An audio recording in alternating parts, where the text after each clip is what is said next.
Welcome to history's dark lullabies. Tonight, we are not seeking objects or individuals. We are seeking places, locations where the very atmosphere seems to curdle, where the air grows heavy with memory, and where the walls themselves seem to whisper.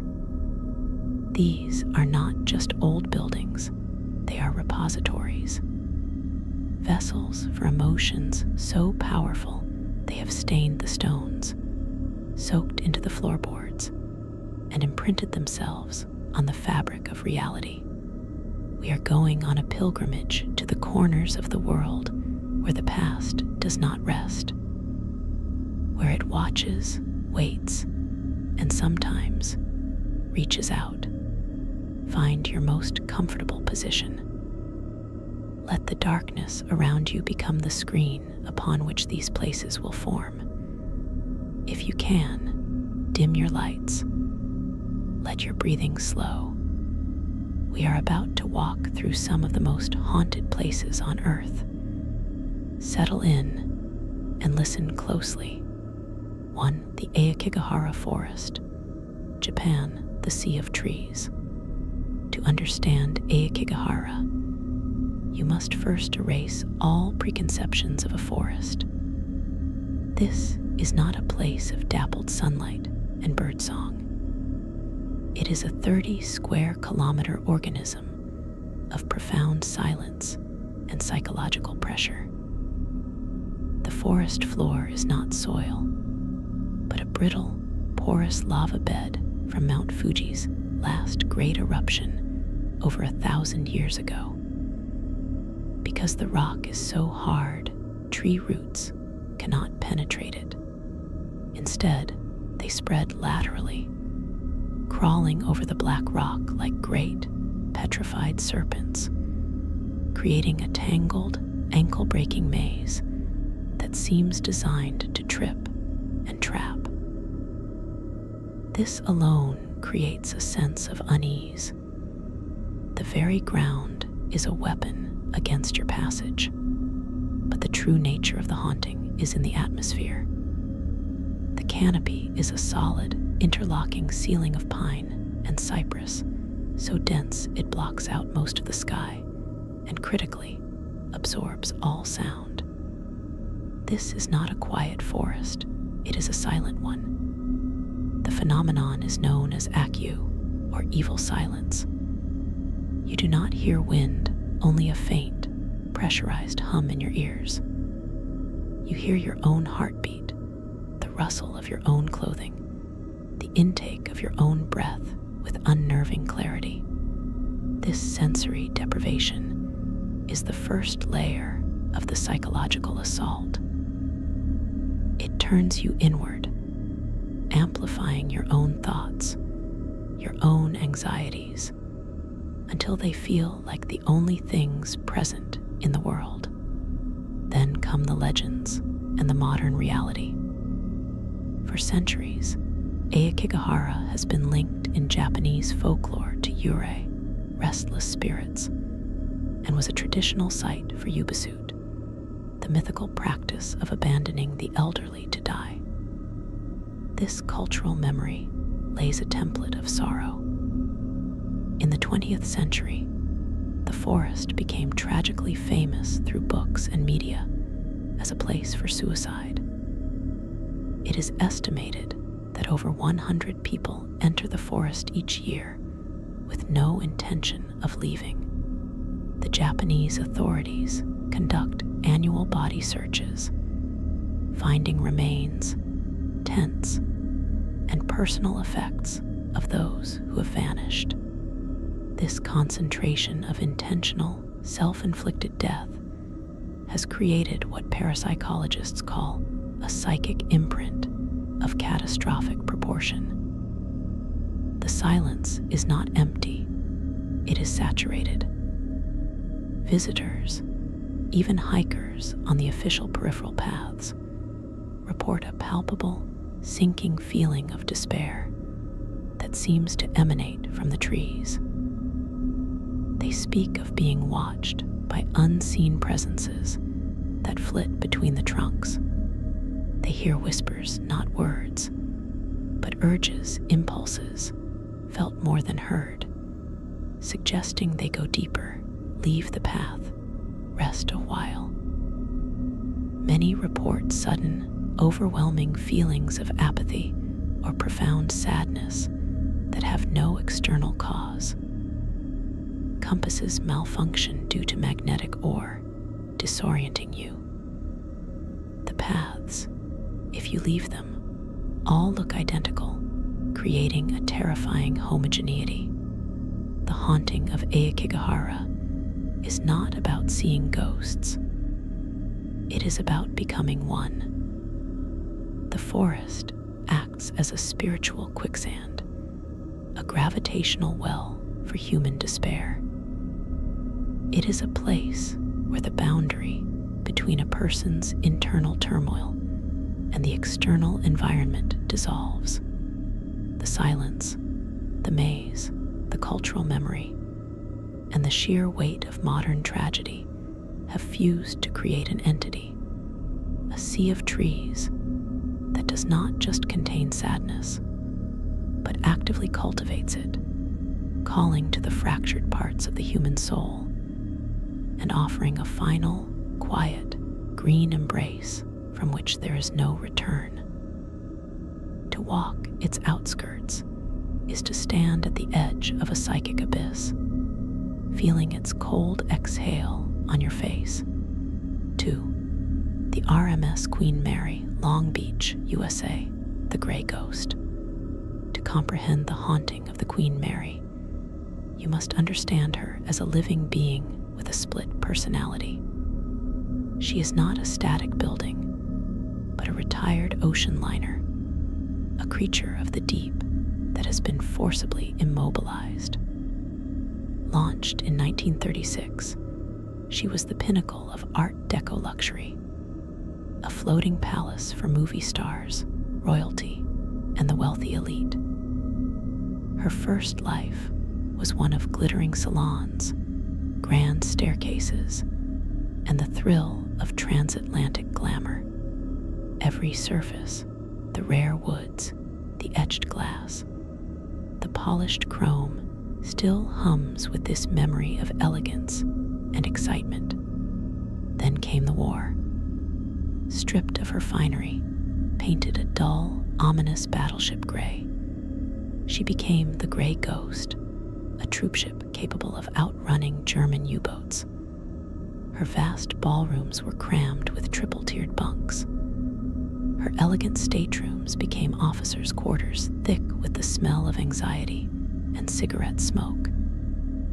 She carried over 800,000 young men to and from the theaters of war. She witnessed their bravado, their fear, their boredom, and for some, their death. A tragic accident in her boiler room crushed and scalded several crewmen. A collision sliced a British cruiser in half, though the Queen Mary survived. This duality is the source of her haunting.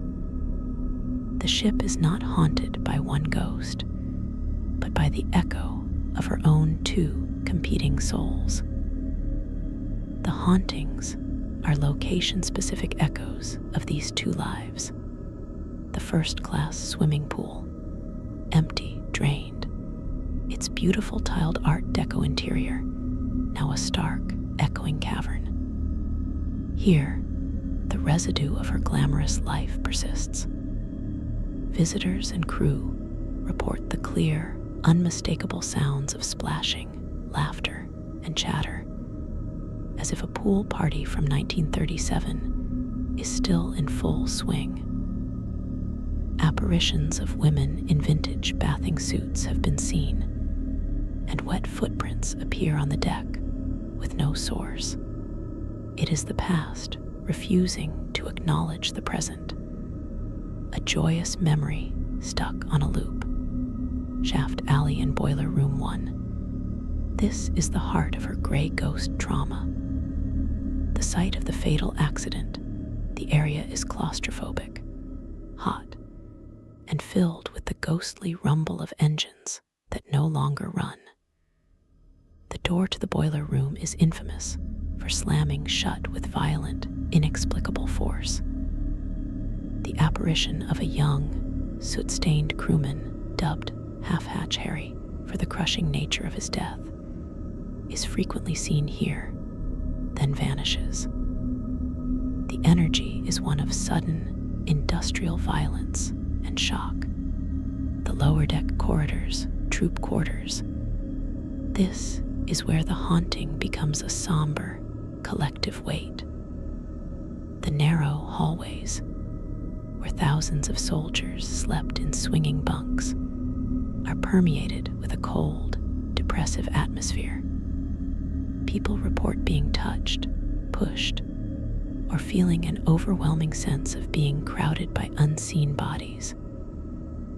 Apparitions of soldiers in 1940s uniforms walk these halls, often looking lost or determined, before passing through solid walls. The air sometimes carries the ghostly scent of old wool, cheap tobacco, and sweat, the smell of a conscripted army. The Queen Mary is a beautiful, slumbering giant, dreaming two different dreams at once. One is a dream of champagne and confetti. The other is a nightmare of engine steam and battlefield dread.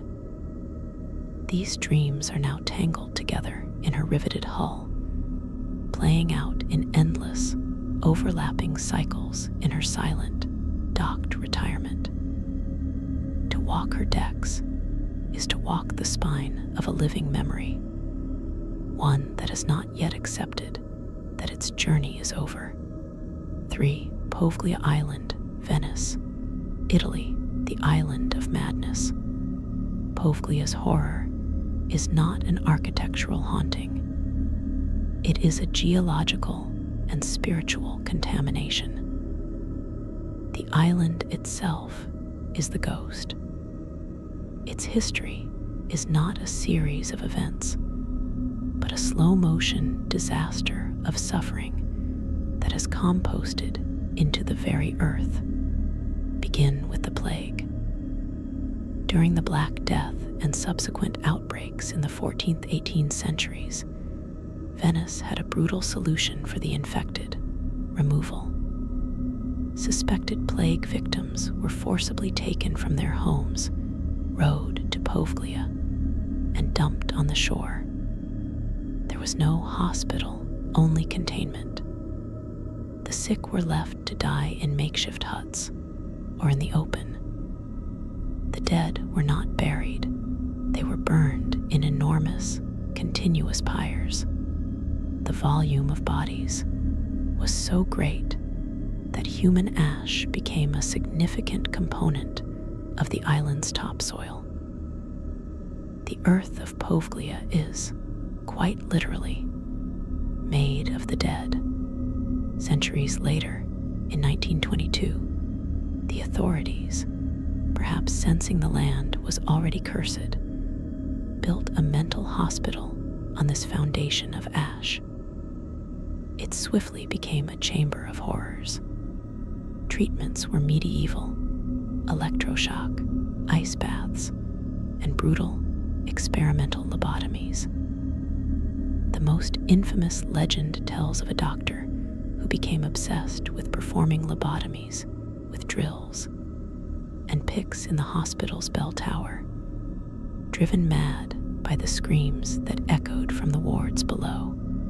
He is said to have finally thrown himself from the same tower, though records are fuzzy. Now the island is abandoned, sealed off by the Italian government. Those who have trespassed, urban explorers, journalists, paranormal investigators, report a phenomenon that transcends typical ghost sightings. The air is thick, stale, and carries a persistent, sweet-rotten odor that is likened to cold, wet ash or decaying plaster. But the primary experience is auditory. They report a constant, low-grade sound carpet of misery. Not a single scream, but a layered cacophony of countless voices moaning, weeping, shouting in delirium, and laughing in madness. It feels less like hearing ghosts and more like standing in the middle of a psychic recording of the island's total suffering. A recording played back through the landscape itself. The theory is that the extreme, concentrated, and prolonged trauma, first the physical agony and terror of the plague, then the mental torment and betrayal of the asylum, has created a permanent psychic scar. The ash-soaked soil acts as a battery, and the crumbling buildings act as a resonator. Poveglia is not haunted by individual spirits so much as it is possessed by its own history. It is a place where the past is not a memory, but an active, atmospheric condition, a miasma of ancient pestilence and modern madness that clings to the skin and whispers directly to the brainstem, provoking primal fear and nausea. It is the Venetian lagoon's open wound, a place where beauty died, and only the echo of its death rattle remains, seeping from the ground. For the ancient Ram Inn, Watton-under-Redge, England, a knot on the ley line. To speak of the ancient Ram Inn is to speak of a perfect storm of geomantic misfortune. Its haunting is not accidental. It is, in a sense, built into its very foundations. Constructed around 1145 AD, the inn sits upon a site that was, even then, considered powerfully significant and deeply troubled. It was built directly upon a prehistoric pagan burial ground, a place of ritual and interment for culture, with beliefs starkly different from the Christianity that followed. More specifically, it is situated at the intersection of two powerful ley lines, those hypothetical channels of earth energy that, in paranormal lore, can act as spiritual superhighways, amplifying paranormal phenomena. To compound this, the site is adjacent to an ancient stone circle where local legend insists ritual child sacrifice was once practiced. The building itself seems to physically suffer under this legacy. Its timber frame, one of the oldest in England, is warped and twisted, as if contorted by centuries of psychic pressure. It doesn't creak, it groans, a sound that feels organic and pained. The haunting here is not a single narrative, but a cacophony of distinct, hostile energies compartmentalized within its few small rooms, each a different circle of a very localized hell. The bishop's room. This chamber is dominated by a violently malevolent presence, identified as an incubus. Male visitors report the unmistakable, terrifying sensation of being physically pinned to the bed by an invisible, immensely strong force. They speak of being choked, of a crushing weight on their chests, and of a pervasive, predatory sexual malice that fills the air. This is not a ghostly prank. It is an assault. The witch's room. Here, the energy shifts to a devastating, frozen sorrow. The room is named for a woman accused of witchcraft who was, according to lore, burned at the stake. Her spirit is said to be trapped here, not with anger, but with a heartbreak so profound chills the room to its bones. Visitors report an overwhelming sense of despair and injustice, of hearing a woman's soft weeping that seems to come from within the walls themselves. The cellar. This is the epicenter, the point where the building punctures the darkest layer of its history. Built over the alleged pagan burial pit, it is a place of profound, primitive dread. Apparitions seen here are not human in any comforting sense. They are described as shadowy, bestial, or demonic forms. The ghosts of children, perhaps linked to the rumored sacrifices, have been witnessed huddled in corners. The air is often thick with the foul.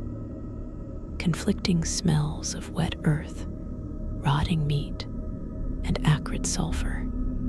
The inn's late owner, John Humphreys, who lived there for decades, documented a relentless war against these entities. He spoke of physical attacks, scratches, bites, being thrown across rooms of objects flying with lethal force, and of a constant, grinding psychological oppression that sought to break his will. The ancient Ram Inn is not simply haunted, it is infected.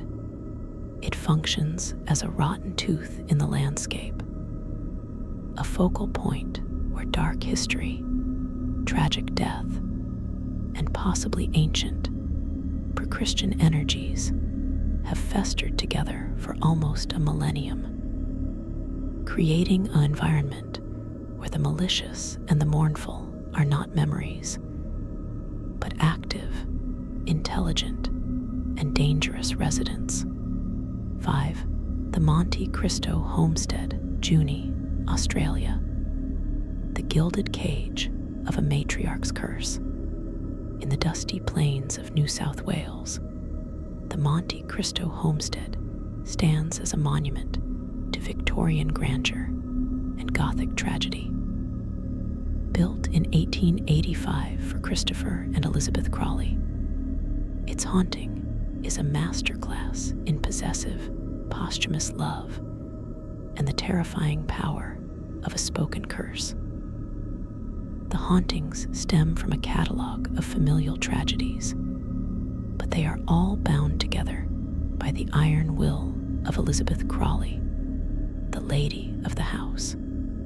The tragedies are specific and brutal. A young maid falling to her death on the main staircase while holding the Crawley baby.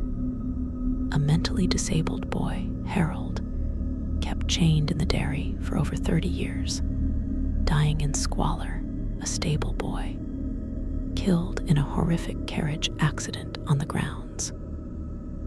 Their spirits are believed to remain, each haunting the site of their suffering, the maid on the stairs, Harold in the outbuildings, the stable boy near the coach house. But the true spectral authority of Monte Cristo is Elizabeth herself. A devout and formidable woman, she was consumed by the homestead. On her deathbed, faced with the potential sale of her life's work, she did not plead or pray. She cursed. She declared that anyone who removed so much as a single item from the property would suffer dire misfortune. This is not folklore. It is considered an active, verified, and feared phenomenon. Subsequent owners, caretakers, and even television crews have reported that upon taking a seemingly insignificant souvenir, a small china fragment, an old nail, a pressed flower, they were immediately and relentlessly pursued by catastrophe. These range from sudden, severe illnesses and crippling financial loss to devastating car accidents and family breakdowns. The items are often frantically returned via post or left at the gate, with the bad luck ceasing thereafter. The haunting within the house reflects this possessive energy. Elizabeth's apparition in her black mourning dress is frequently seen staring blankly from upstairs windows, a silent sentinel. The scent of her favorite lavender and rosewater perfume manifests in closed rooms. The atmosphere is one of beautiful, smothering oppression. Every ornate chair, every crystal decanter, every lace curtain feels less like a furnishing and more like a component of a vast, elegant trap. Visitors speak of a feeling of being judged, of not being welcome, of an overwhelming sense that they are trespassing in a domain that still has a very active, very particular owner. Monte Cristo is not haunted by ghosts who are lost. It is haunted by a ghost who is very much in charge, eternally conducting an inventory of her belongings, which includes the very bricks, the land, and the fates of those who dare to disturb her perfect, preserved world. 6. The Whaley House, San Diego, USA. The grand central station of the spirit world. In the heart of Old Town San Diego, the Whaley House presents a paradox. It is a handsome Greek revival-style home that speaks of 19th century prosperity and civic pride. Yet, it is consistently ranked among the most haunted houses in America. Its power as a spiritual nexus stems not from ancient curses or concentrated evil, but from a peculiar layering of profound emotional events, and its physical location atop a site of brutal public death. The house was built in 1857 by Thomas Whaley, a visionary merchant, on the former site of San Diego's first public gallows. Yankee Jim Robinson was hanged there in 1852 for attempted grand larceny. His execution was botched, and he strangled to death slowly and painfully as a crowd watched. Whaley, undeterred by this history, built his dream home directly over the footprint of the gallows. Almost immediately, the family reported hearing the heavy, dragging footsteps of a tall man in boots, footsteps that matched the description of Yankee Jim packing through the house, particularly in the upstairs rooms that did not exist at the time of his death. But the house's tragedy did not stop with its foundation. The Whaley family itself endured a series of devastating blows within its walls. 2 of their children died young, their infant son Thomas from scarlet fever, and their daughter Violet from a heartbreaking suicide by gunshot in her adulthood, reportedly over a failed love affair. Thomas Whaley's business ventures eventually failed, leading to financial ruin and deep despair. The house became a container for grief, shame, and untimely death. Haunting today is a bustling, multi-generational affair. It is less about a single dominant presence and more like a spiritual transit hub. Visitors and docents report a constant, low-level activity. The scent of a woman's perfume, possibly Violet's or Thomas's wife Anna's, in empty rooms, the sound of a baby crying, the tinkling of unseen piano keys from the parlor, and the apparition of a young girl in period dress, believed to be the Whaley's other daughter, Corinne, who died in childhood. The most frequent and distinct presence remains the heavy, plodding footsteps of Yankee Jim. a grim reminder that the house's foundation is, both literally and metaphorically, rooted in a violent public end. The Whaley House demonstrates that a location can become haunted not by a single cataclysmic event, but by the steady, relentless accumulation of human sorrow, disappointment, and violent history. It is a place where the barrier between times seems peculiarly thin, allowing the lingering emotions of a failed businessman, a heartbroken daughter, a sick infant, and a wrongly executed man to commingle and interact, creating a perpetual, gentle, yet undeniable echo of the 19th century within its sun-dried adobe walls. 7. The Eastern State Penitentiary, Philadelphia, USA. The architecture of regret. Eastern State is not merely a haunted prison. It is a philosophy of punishment made manifest in stone. And that philosophy has left a psychic scar that refuses to heal. Opened in 1829, it was the world's first true penitentiary, designed under the Pennsylvania system, which mandated strict 24-hour solitary confinement. The idea was not just to imprison the body, but to crush the spirit into penitence through absolute isolation. Inmates lived in their cells, exercised in their own private, high-walled yards, and were hooded when moved, so they would never see another human face. They were meant to commune only with God and their own guilt. The building itself is a terrifying architectural masterpiece.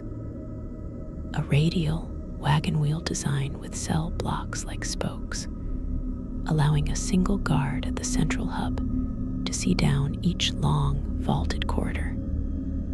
The cells were small, with a single skylight nicknamed the Eye of God, a constant, judgmental reminder from above.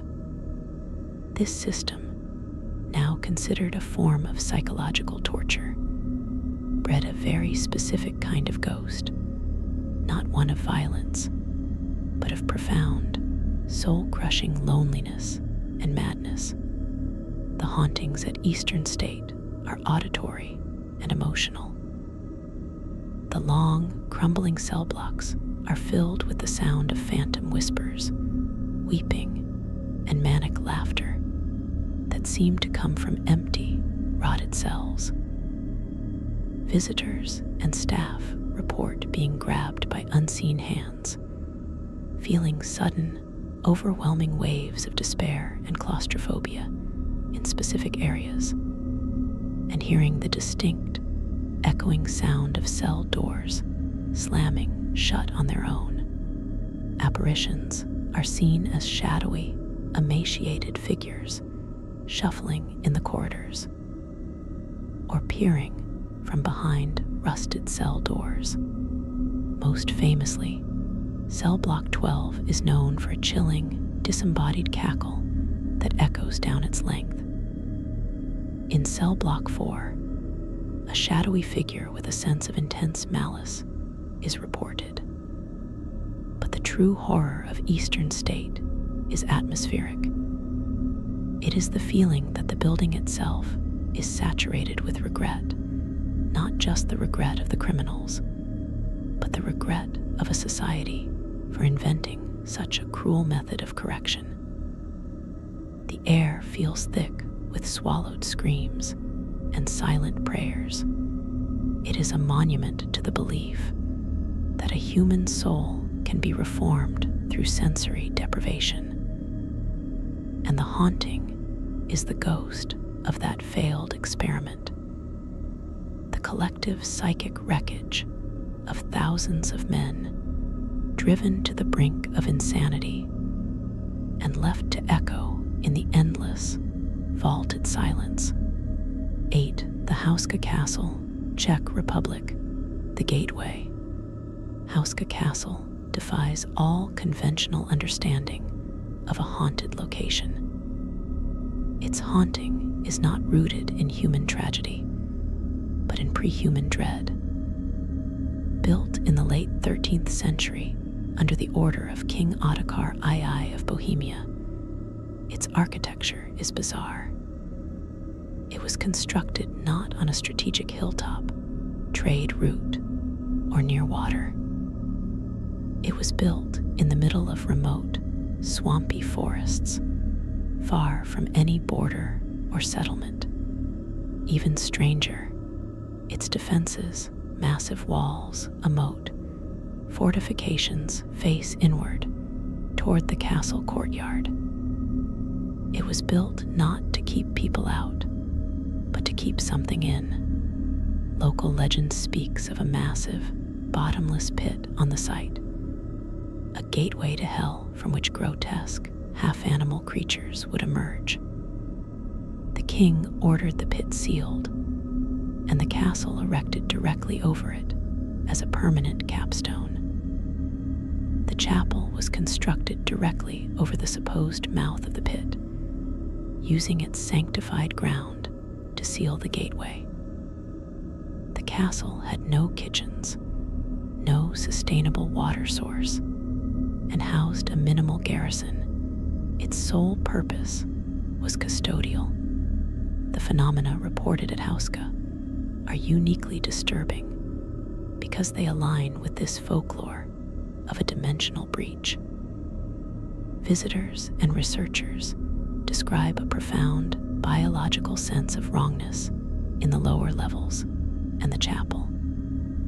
The air feels electrically charged and oppressively heavy. People report hearing bestial growls, scratching, and screams that seem to rise from beneath the stone floors. There are claims of dark, non-human shadow figures that move with unnatural speed. Perhaps most chilling are the reports of psychological effects.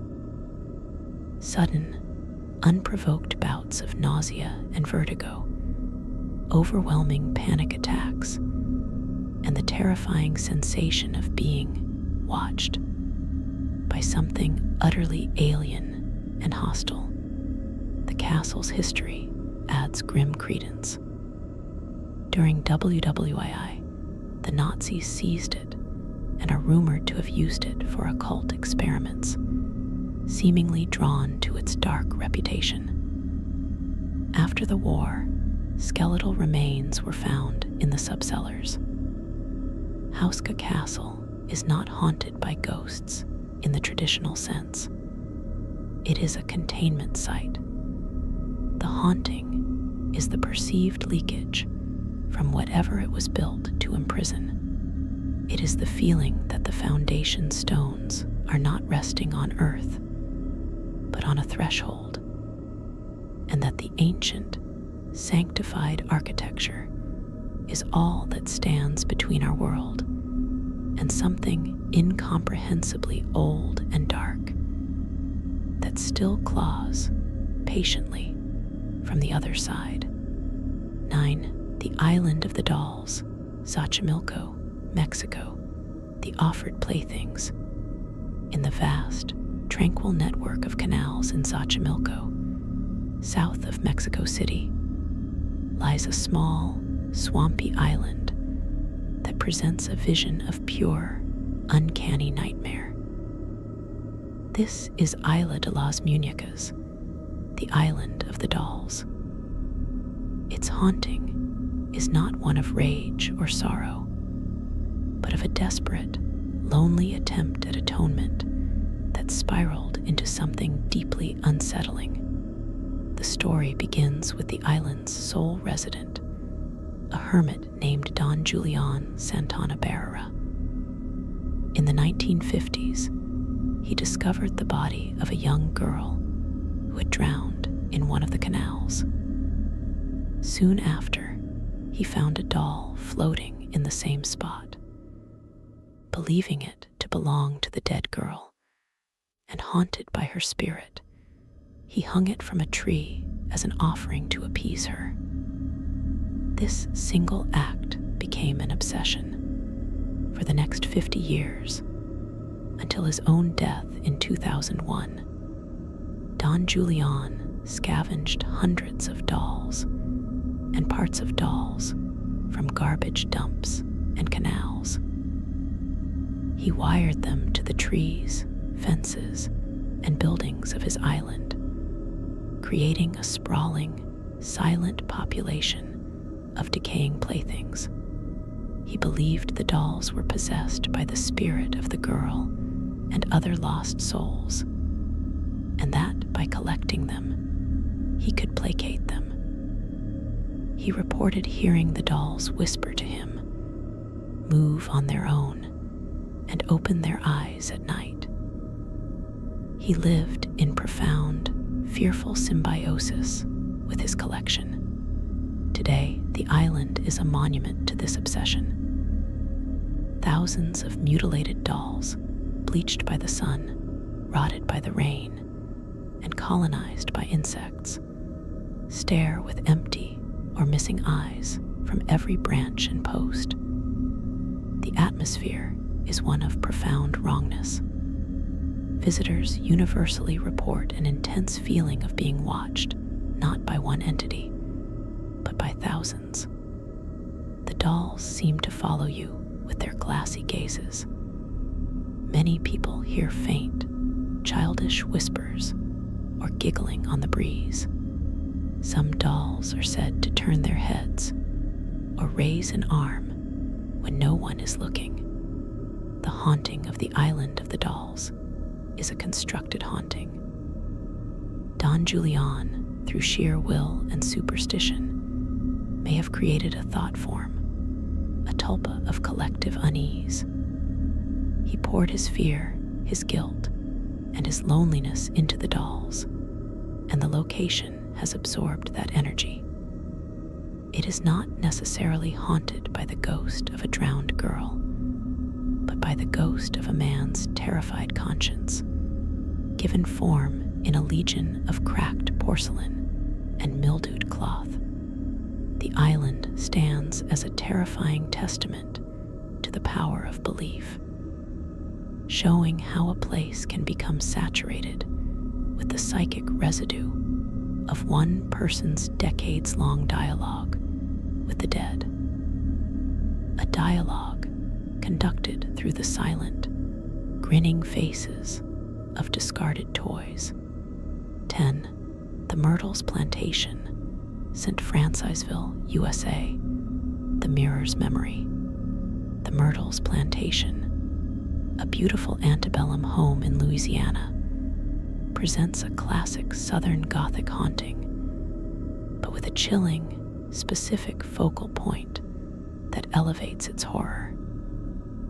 Built in 1796 on a known Native American burial ground, its history is steeped in the brutal dynamics of the slave-holding South. The central tragic figure is Chloe, or Cleo, an enslaved woman. According to the most persistent legend, she was caught eavesdropping, and as punishment, had one of her ears severed. In revenge, she baked a cake with oleander leaves for the family, poisoning the master's 2 daughters. After the children died, Chloe was hanged by her fellow enslaved people.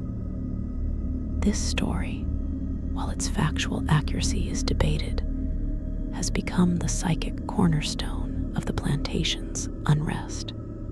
The haunting at Myrtles is prolific. Apparitions of children are seen on the veranda.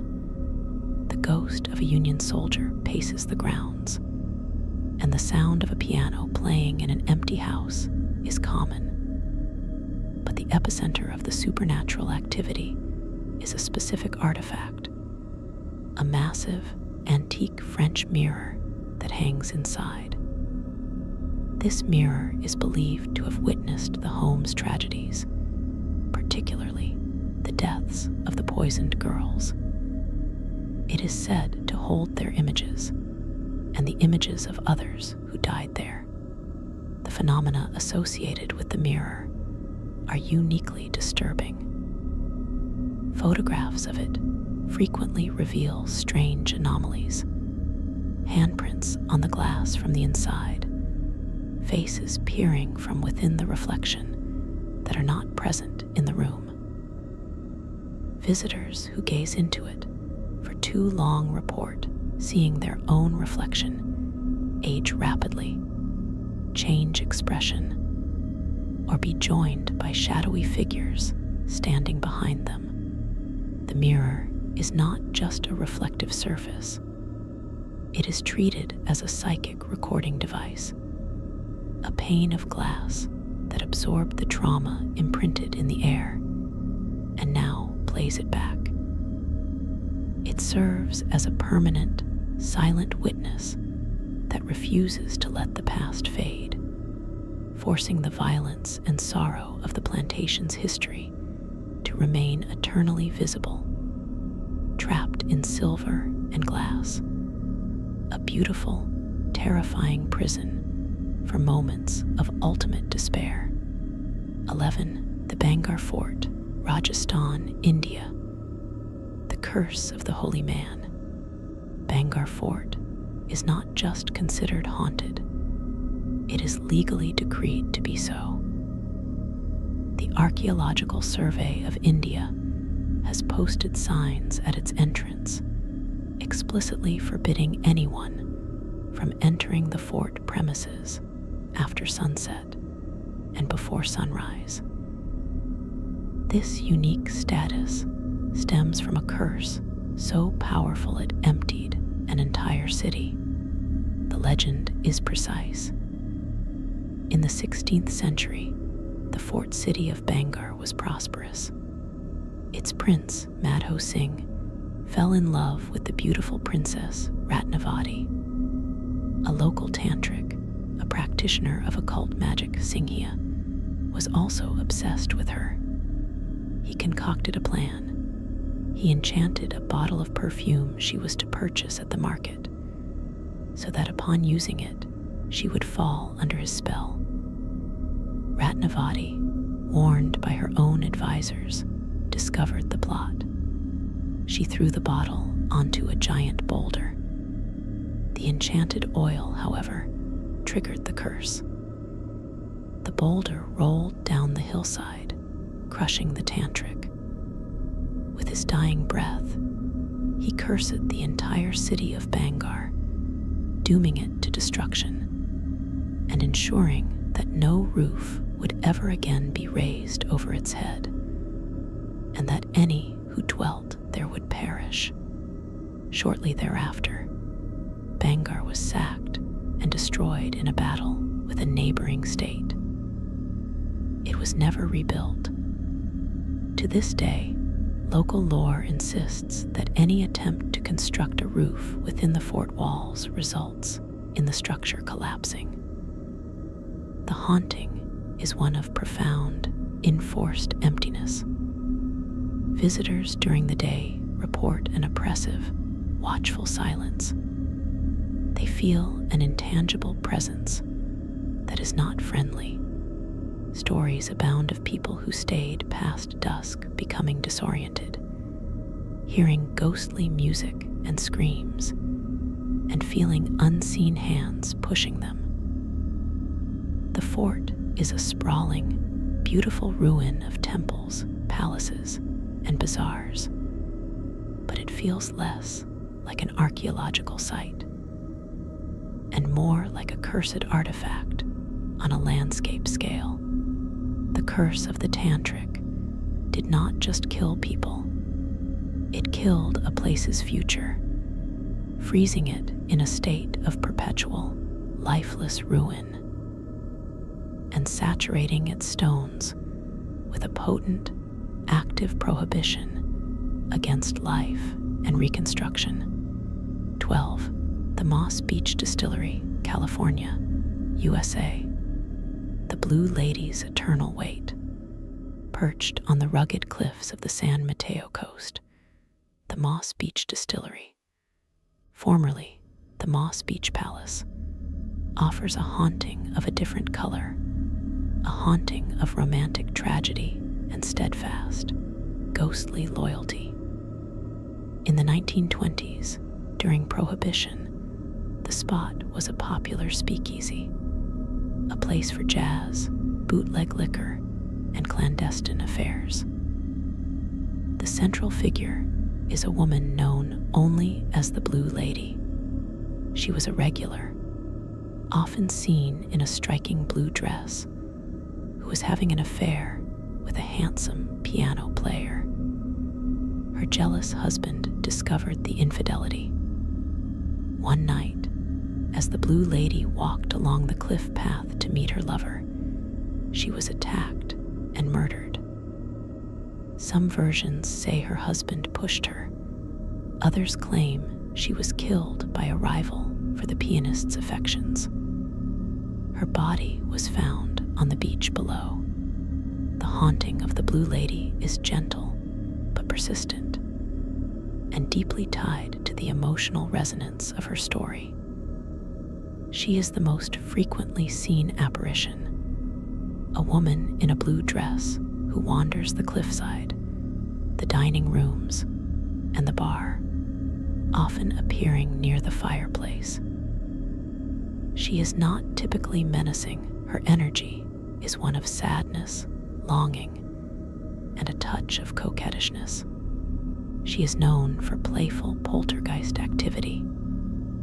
She wears a distinctive rose-scented perfume that manifests in closed rooms.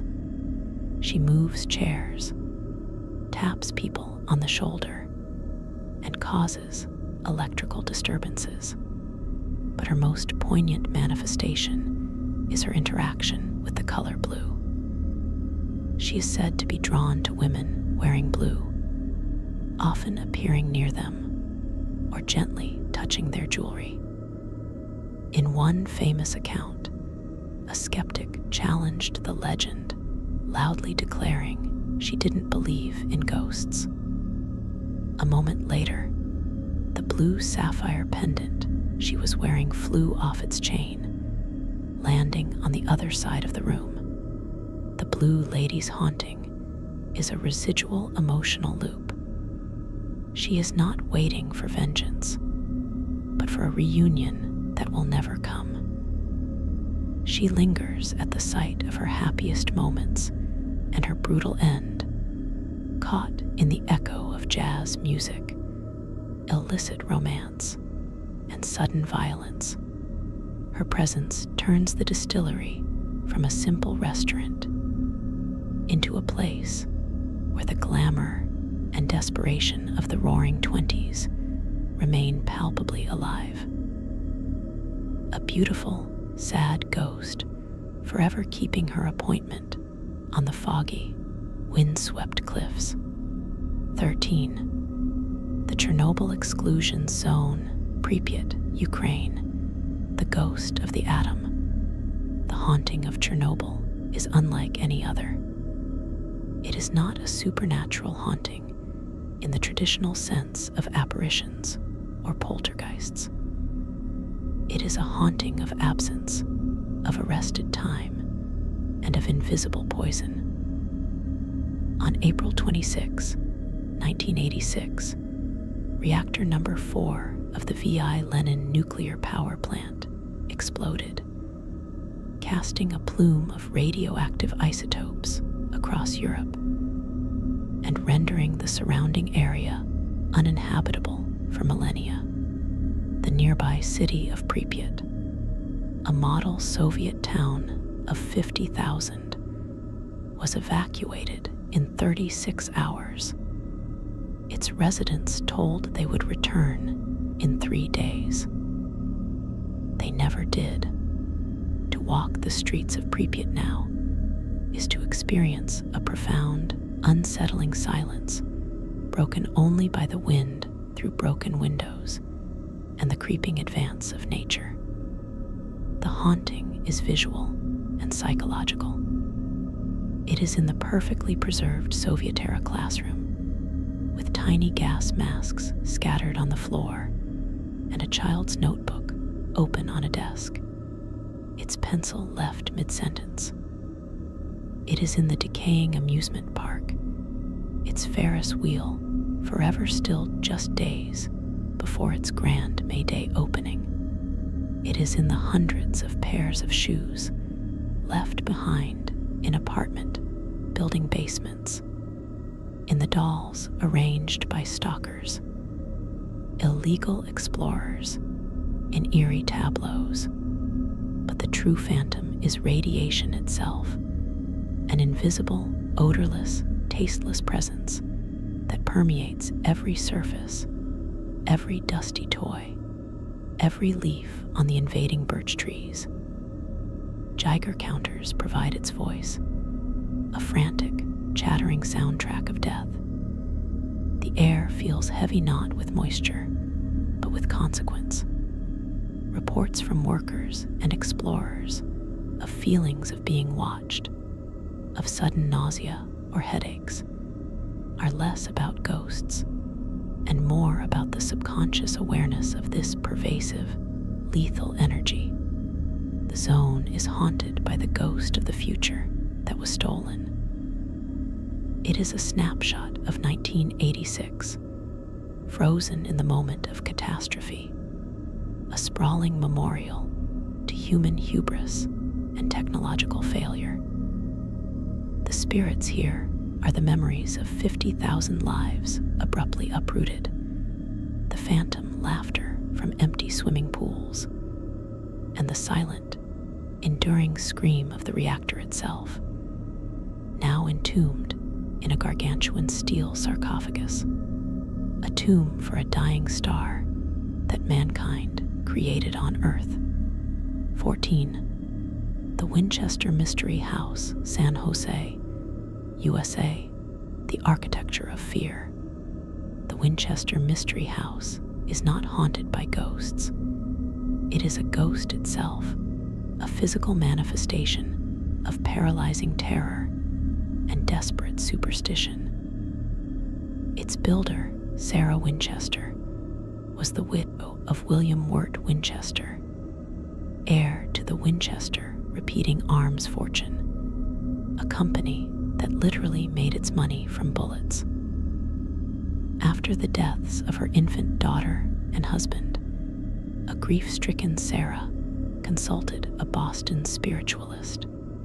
He told her she was haunted by the spirits of all those killed by the Winchester rifle.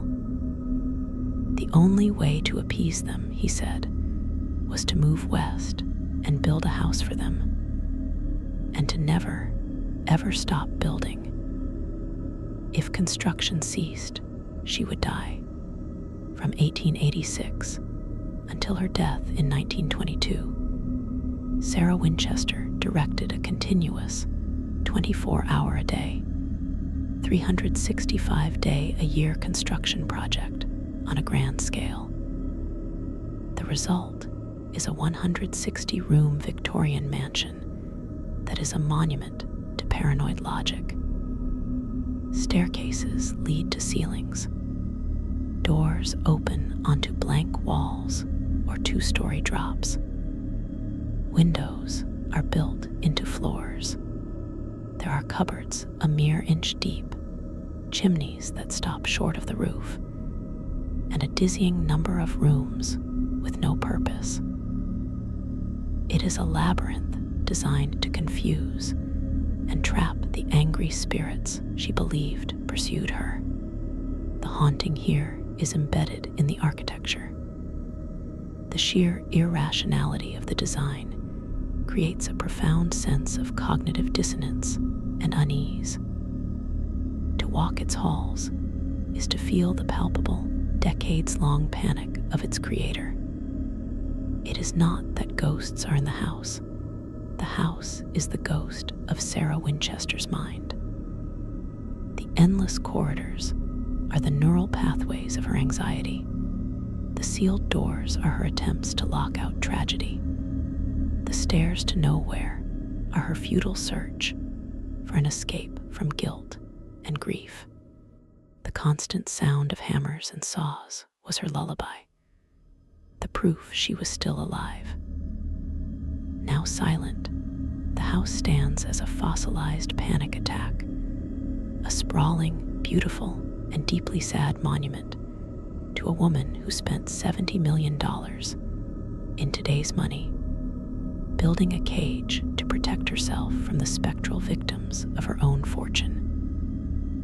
The eerie feeling visitors report is the echo of her relentless, terrified solitude, cemented into every nonsensical joist and beam. 15. The Paris Catacombs, France, the Empire of the Dead. Beneath the City of Light lies its dark, silent twin, the Empire of the Dead. The Paris Catacombs are not a burial site. They are an ossuary of staggering scale and chilling order. In the late 18th century, Paris's cemeteries, particularly Les Innocents, were overflowing, causing disease and contamination. The city's solution was to relocate the dead into the ancient, winding limestone quarries beneath the streets. For years, by night, solemn processions of black-draped carts carried millions of bones. Workers then arranged them with a macabre sense of design.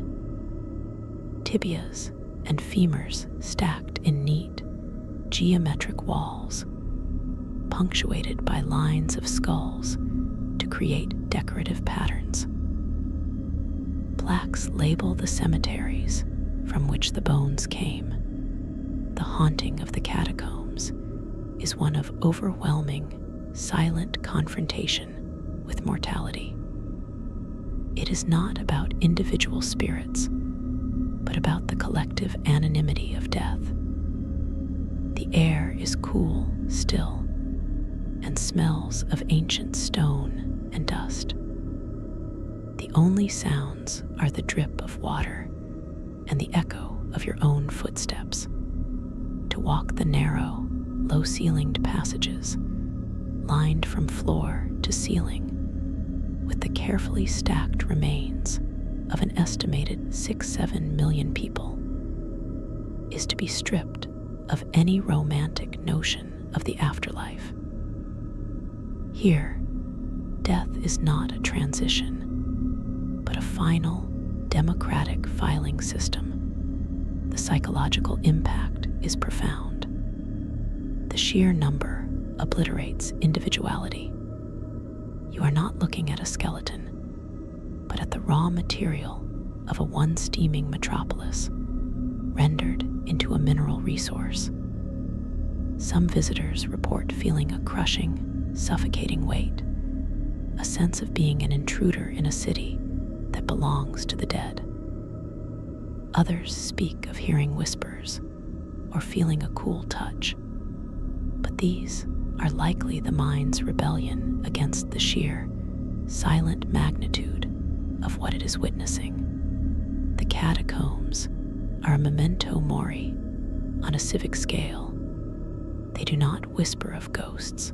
They scream in perfect, arranged silence that this, the neat stack of bone, is the universal, inevitable conclusion.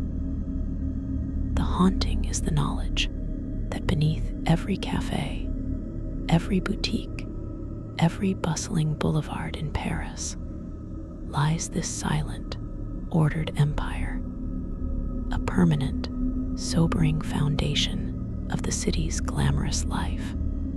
16. The Flannan Isles Lighthouse, Scotland, the Vanishing. Perched on a remote, storm-lashed rock in the Outer Hebrides, the Flannan Isles Lighthouse is the site of one of history's most enduring maritime mysteries, a blank page that has become a canvas for profound, existential haunting. In December 1900, a relief ship arrived to find the lighthouse completely operational. The lamp was lit, the lenses clean, but the three keepers James Duckett, Thomas Marshall, and Donald MacArthur, had vanished without a trace. The table was set for an uneaten meal. A chair was overturned. The main gate and door were closed.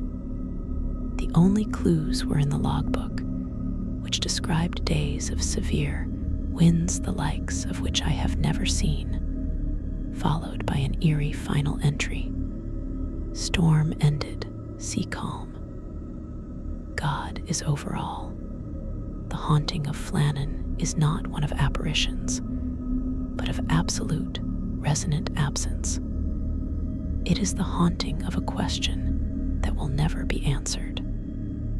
The theories are myriad. A giant wave swept them away. One went mad and killed the others. They were abducted. But the truth died with the men. To stand in that lonely tower, even in thought, is to feel the weight of that mystery pressing in from the roaring sea on all sides. Visitors and subsequent keepers have reported uncanny phenomena that speak to the tension of that unsolved departure. The sound of phantom footsteps on the iron staircase when the island is known to be empty, the feeling of being watched from the empty lantern room, radios and equipment malfunctioning for no reason, and most chillingly, the sensation of a third presence when only two people are present, as if the ghost of the mystery itself insists on being counted. The lighthouse is not haunted by the keeper's spirits, but by the void they left behind. It is a monument to the vulnerability of human order in the face of a vast, uncaring ocean. The perfectly maintained light, shining over an empty house, becomes a symbol not of guidance, but of a warning forever frozen in time, a beacon that now seems to ask a question of every ship that passes. What happened here? 17. The Mary Celeste, the ghost ship's lore. The Mary Celeste is unique on this list. It is not a place, but a place that became a ghost. Its haunting is migratory, legendary, and lives in the space between fact and folklore. On December 4, 1872, the British brig Dei Gratia spotted the American merchant ship Mary Celeste drifting aimlessly in the Atlantic between the Azores and Portugal. She was seaworthy, under partial sail, with a 6-month supply of food and water. The cargo of industrial alcohol was intact. The crew's personal belongings were in their quarters, but there was no one aboard. The captain, Benjamin Spooner Briggs, his wife, their 2-year-old daughter, and the 7 crewmen had vanished. The last log entry was from 10 days prior. A single lifeboat was missing. There were no signs of struggle, violence, or panic. The ship itself became an instant ghost, an empty vessel with a story that everyone projected onto it. Was it a mutiny? A pirate attack that left no trace? A waterspout? An underwater earthquake? A crew-driven madness from alcohol fumes? The mystery was so perfect it spawned 100 legends, from sea monsters to alien abductions. The Mary Celeste's true haunting is hermeneutic. She is a riddle that haunts the imagination. Every captain who later owned her met with misfortune. She earned a reputation as a hoodoo or cursed ship, ultimately being deliberately wrecked for insurance in a Haitian coral reef. Her ghost is not seen in hallways, but in stories. She is the archetype of the ghost ship, a blank slate sailing eternally through human fear and curiosity. consider her is to stare into the abyss of the unknown and feel the cold dread of plausible scenarios. A skilled captain, a loving family, a competent crew, all utterly erased by an event so swift, and completed left the teacups in their saucers. She haunts the very concept of safe passage. Her legacy is the chilling understanding that the sea does not need storms or monsters to claim lives. Sometimes it simply opens a silent, mysterious door, and an entire world of people steps through, leaving their breakfast on the table and their ship to sail on without them forever. 18. The Danakil Depression, Ethiopia, the door to hell on earth, and not with a human structure, but with a landscape that feels actively, geologically hostile to life itself. The Danakil Depression is one of the hottest, lowest, and most inhospitable places on the planet. It is a vast, tricolored desert of salt flats, sulfur springs, and active volcanoes, where the ground boils at 50 degrees C, 122 degrees F. The air is acidic with volcanic gases, and pools of neon yellow and toxic green acids bubble like cauldrons. It is often called the gateway to hell. Its haunting is primordial and existential. This is not a place where people died tragically. It is a place that seems to actively resist the very notion of life. The ghosts here are not human, but are the specters of a younger, more violent Earth. The hydrothermal fields hiss and shriek with jets of superheated steam. The ground underfoot crunches with salt crusts that hide boiling mud.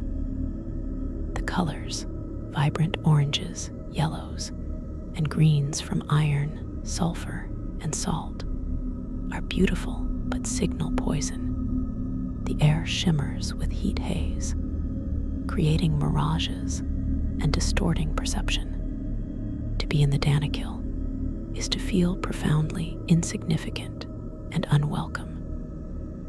It is a haunting of scale and environment. Explorers and scientists report a deep, instinctual unease, a sense that they are trespassing in a realm that belongs to elemental forces. The silence, when the wind dies, is immense and heavy, broken only by the pops and gurgles of the earth digesting itself. There are legends of ancient, lost caravans swallowed by the salt, but no specific ghosts are named. The haunting is the land itself. It is the feeling that you are walking on the skin of a living, breathing, and deeply toxic organism. The depression does not hold memories of death. It embodies the concept of a world before, and perhaps after, life. It is a vision of our planet stripped of every comforting familiar. No water, no green, no temperate air, leaving only the brutal, beautiful, and terrifying mechanics of geology laid bare. It is the ultimate haunted place because it suggests that the earth itself can be a ghost of its own possible futures. A hellscape waiting just beneath the thin veneer of our habitable world. 19. The Great Pacific Garbage Patch, the haunting of the Anthropocene. This is a haunting without walls, without a fixed location, and without traditional ghosts.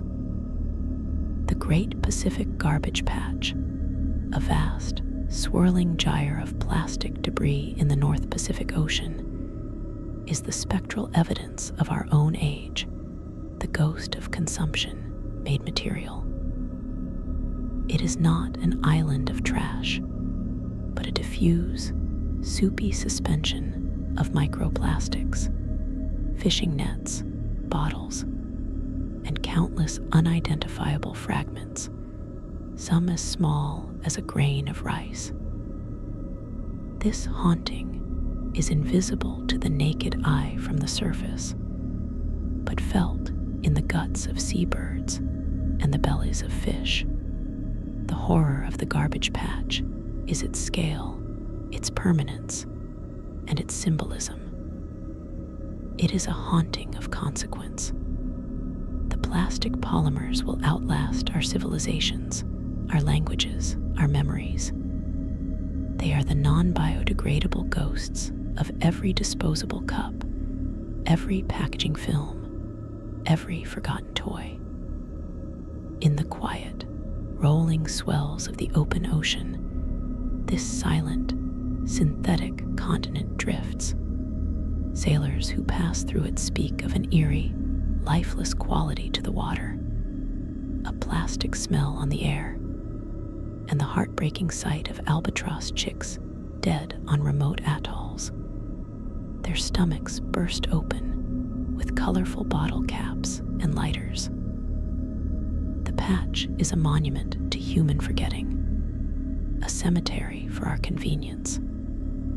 It whispers that our greatest legacy may not be our art or our cities, but this slow motion, global entombment in our own refuse.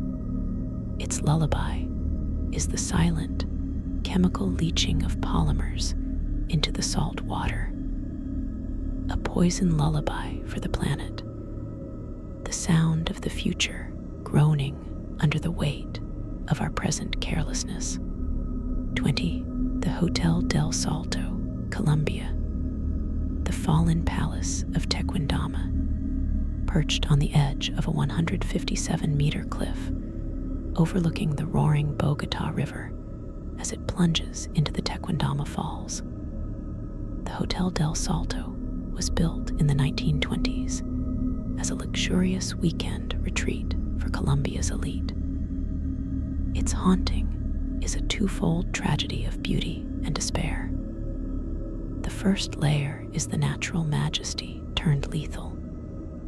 The waterfall's mist and the cliff's allure created a macabre attraction. For decades, the site was a notorious suicide spot. Countless desperate people, drawn by the falls, powerful energy, and the finality of the drop, leapt to their deaths. The second tragedy was man-made. As Bogota grew, the river became polluted with industrial and human waste. The once pristine falls and the hotel's scenic vista were choked with foul odors and foaming toxins. The elite abandoned it. The Grand Hotel, with its Art Deco ballroom and panoramic windows, decayed into a vandalized, graffiti-scarred shell. A palace gazing upon an ecological catastrophe. The haunting is therefore a palimpsest of sorrow. Visitors and paranormal investigators report the sounds of phantom parties' laughter, clinking glasses, big band music echoing in the rotten ballroom, the ghost of its gilded age. But overlaid on this is a heavier energy, the chill of profound sadness, the feeling of being pulled toward the precipice, and apparitions of shadowy figures seen standing at the cliff's edge or in the windows, staring into the abyss. The hotel is haunted by its own dual failure, as a site of failed hope for the suicidal, and as a symbol of failed stewardship for the society that created and then poisoned it. It stands as a beautiful, crumbling sentinel, its back to a polluted river, its face to a terrifying drop, forever holding the memories of glamorous weekends that ended and desperate moments that ended everything. 21. Vostok Station, Antarctica, the haunting at the bottom of the world. Located at the geomagnetic South Pole, on the surface of the East Antarctic ice sheet, Vostok Station is the most isolated, inhospitable research outpost on Earth. It holds the record for the lowest natural temperature ever recorded, -89, 2 degrees C, -128, 6 degrees F. The air is so thin and dry it is technically a desert. For 9 months of the year, it is shrouded in perpetual darkness and howling winds. The station sits above subglacial Lake Vostok, a body of liquid water sealed under miles of ice for 15 million years. The haunting of Vostok is not supernatural. It is psychological and environmental, a condition called winter over syndrome. In such extreme isolation, sensory deprivation, and confinement, the human mind begins to rebel. Researchers have reported profound cognitive disturbances, hallucinations, and shared psychotic episodes. They speak of the third man phenomenon, the palpable, persistent feeling of an unseen presence accompanying them, a silent, comforting, or menacing partner in the endless night. Others report hearing phantom footsteps in empty corridors, whispers on the radio static, and seeing fleeting shadows in the peripheral vision that vanish when directly observed.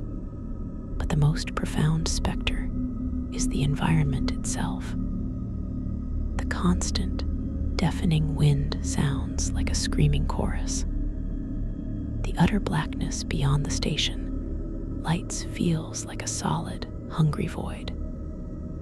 The knowledge that you are standing on 2 miles of ice above a prehistoric lake that may contain unknown life adds a layer of cosmic loneliness.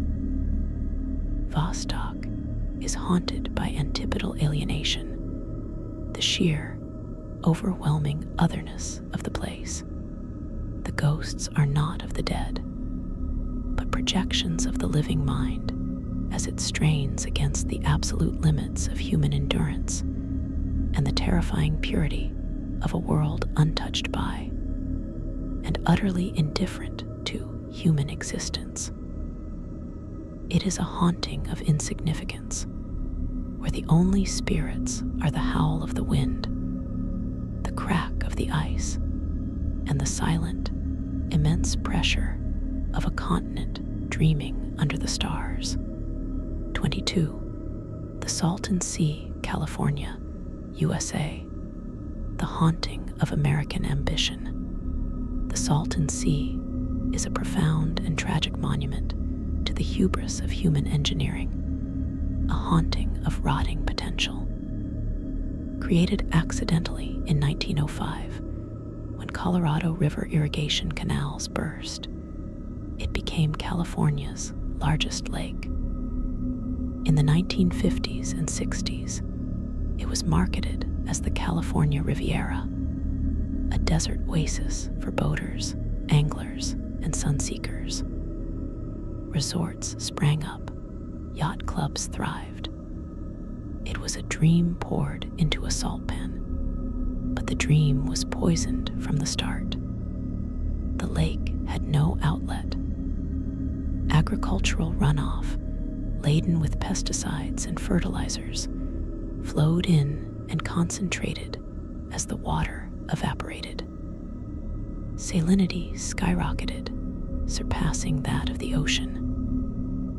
Massive fish die-offs began, carpeting the shores in millions of rotting tilapia and corvina. The resorts were abandoned. The toxic dust from the exposed lakebed, laden with heavy metals and pesticides, became a public health crisis, carried by the wind to cause rampant asthma. Today, the Salton Sea is a surreal, post-apocalyptic landscape. The haunting is visceral and olfactory. The skeletal remains of marinas stand against a sparkling, poisonous blue water. The ruins of mid-century motels bake in the sun. The air carries the sweet, nauseating stench of decay and chemical salt. The silence is broken not by birds, but by the crackle of dead fish underfoot and the howl of dust devils whipping across the barren playa. It is haunted by the ghost of a future that was sold but never arrived. The spirits are the echoes of laughter from empty swimming pools, the phantom glint of chrome on long-scuttled speedboats, and the pervasive, choking presence of failure. It is a place where the American dream of taming nature curdled into a toxic nightmare. A vast, open-air sarcophagus for optimism, leaving behind only the beautiful, terrible spectacle of a paradise that ate itself. 23. The Poveglia Monument, Bulgaria, the ghost of a dead ideology. Perched atop a Balkan mountain peak, the Poveglia Monument is a stunning, terrifying spacecraft of concrete and steel that has crash-landed in the realm of ghosts. Built by the Bulgarian communist regime in 1981 to commemorate the founding of the Bulgarian socialist movement, it was a masterpiece of brutalist architecture. Inside its vast, saucer-like dome, a cavernous hall was adorned with a giant hammer and sickle mosaic and socialist realist art, lit by a ring of red glass stars.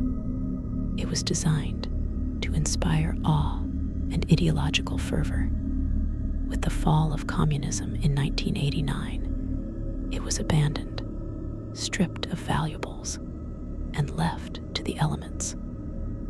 Its haunting is one of ideological collapse. To stand inside its shattered dome today is to witness the corpse of a utopian fantasy. The magnificent mosaics are crumbling, scarred by graffiti.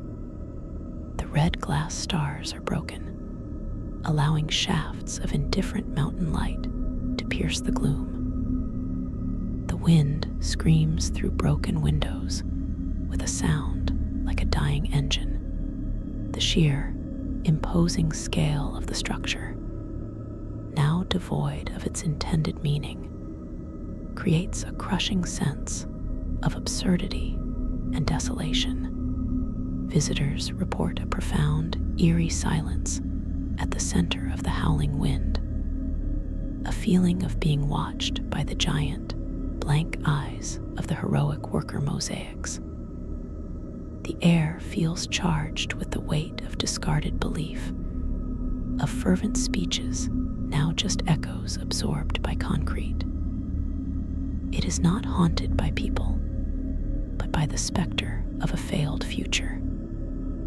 The monument is a mausoleum for a political dream that promised eternity, but lasted less than a decade. Its ghosts are the phantom rallies, the staged applause, and the chilling emptiness of dogma stripped of its power, leaving only a magnificent, broken shell on a mountain. A UFO of forgotten faith slowly being reclaimed by the indifferent stone. 24. The Zone of Silence. Mapimi Silent Zone, Mexico, the radioactive quiet. Deep in the Bolson de Mapimi Desert in Mexico lies an area known as La Zona del Silencio, the Zone of Silence. Reputedly discovered in the 1970s, when a U.S. Athena test missile lost guidance and crashed there. The zone is said to possess bizarre properties. The local legend claims that radio signals, television broadcasts, and even shortwave communications fail or become heavily distorted within its boundaries. Compasses spin erratically. The area is also an incredibly rich deposit of meteorites and magnetite, and is geographically aligned with the Bermuda Triangle and the Egyptian pyramids.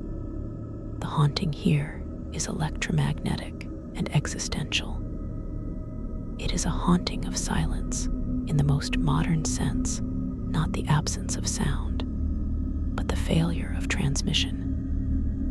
In a world defined by connectivity and data, this place is imagined as a dead zone, a blank spot on the mental map.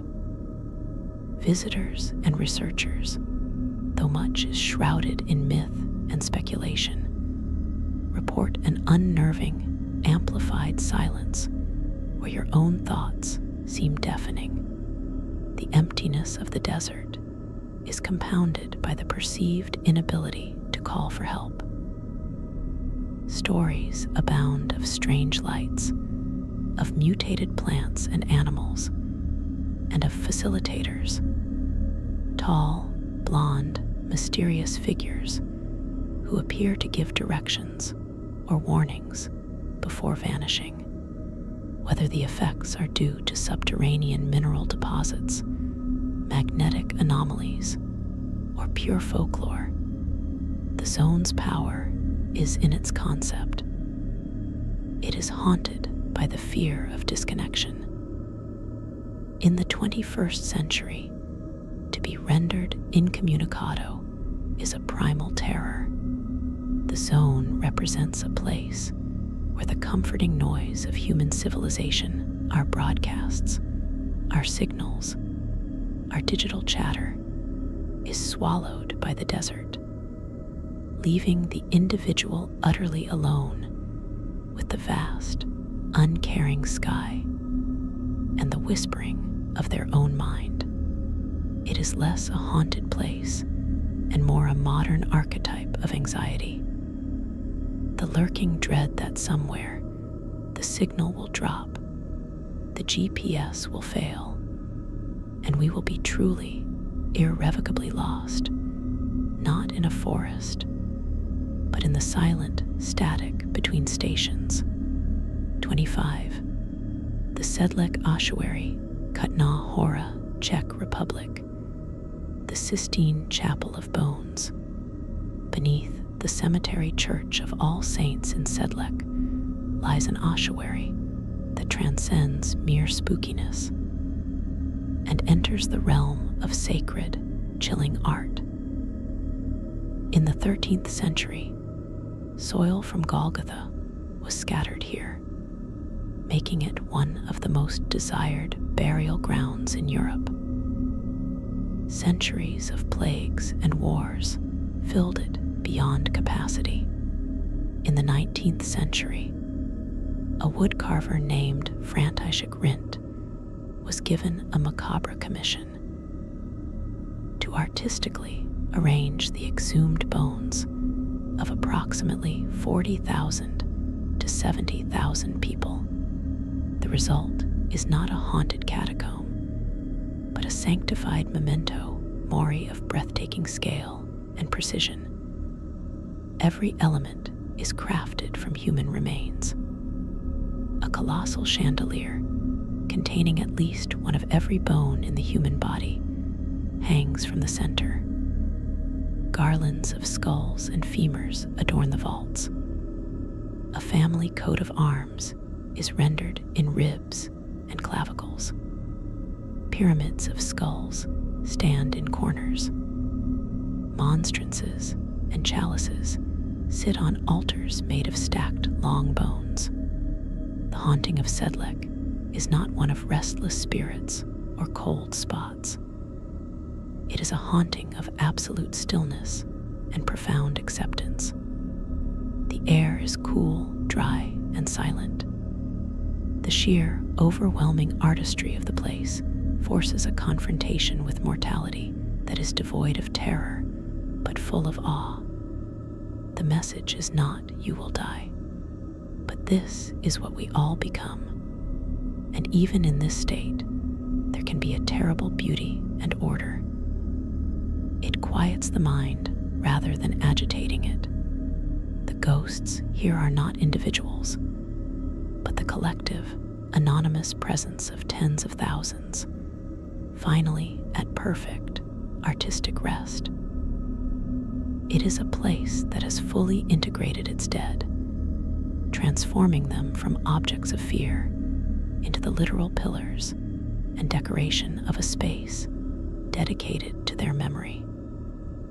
The haunting is the quiet hum of that integration, a deep, resonant piece forged from the raw material of universal human fate. 26. The Tower of Silence, Mumbai, India. The Sky Burial Grounds. High atop Malabar Hill in Mumbai, surrounded by the sprawling, living city, stand the Dakma of the Parsi community, the Towers of Silence. For followers of Zoroastrianism, earth, fire, and water are sacred elements that must not be defiled by corpses. Therefore, the traditional method of excarnation is used. The dead are carried to these open, circular towers and laid on a stone bed.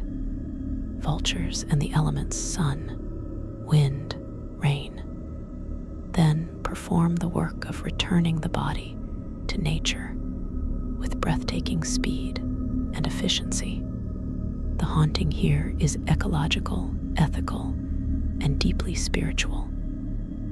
It is not a haunting of ghosts, but of process and transition. The towers themselves are serene, quiet, forbidden to all but the designated Nasazalers, corpse bearers. The true presence is felt in the sky above and the intention within. For centuries, the cycle was perfect. Life, death, consumption, return. But in the late 20th century, the vulture population in India crashed by over 99% due to veterinary diclofenac poisoning. This created a profound crisis for the right. The process slowed, faltered. Solar concentrators have been installed as an alternative, but the disruption haunts the practice. To contemplate the Towers of Silence is to feel the weight of a sacred covenant with nature that has been broken by modernity. The haunting is the silence of absent wings. It is the echo of a perfect, ancient cycle now disrupted, leaving a spiritual and practical void. The towers stand as beautiful, solemn monuments to a form of ultimate, eco-friendly surrender that is now wrestling with the consequences of a poisoned world. They are haunted by the ghost of ecological balance, by the specter of a natural process that can no longer be fully relied upon, making them a place of profound, quiet anxiety about the future of an ancient peace with death. 27. The Dzogchen Buddhist Retreat, Ireland, the Plains of Consciousness. Our final place is an anomaly. It is not haunted by the past, but by a deliberate, sustained invitation to presence. Dzogchen is a Tibetan Buddhist retreat center perched on wild cliffs overlooking the Atlantic Ocean in West Cork, Ireland. At its heart is the Spiritual Care Center, a hospice and meditation space. Here, the practice is fawa, the transference of consciousness at the moment of death. and the contemplation of the bardo, the transitional state between death and rebirth. The haunting of Dzogchen is the opposite of fear.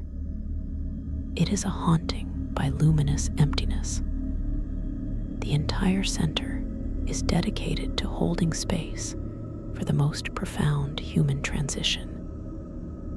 The meditation halls, often silent for days, are saturated with the accumulated focus of thousands of hours of practice aimed at understanding the nature of mind and the process of dying. The cliffs howl with wind and sea, elements that mirror the chaos of samsara, the cycle of existence, while the center itself is a pocket of intense, cultivated calm. Visitors and those attending dying relatives report experiences that transcend conventional haunting.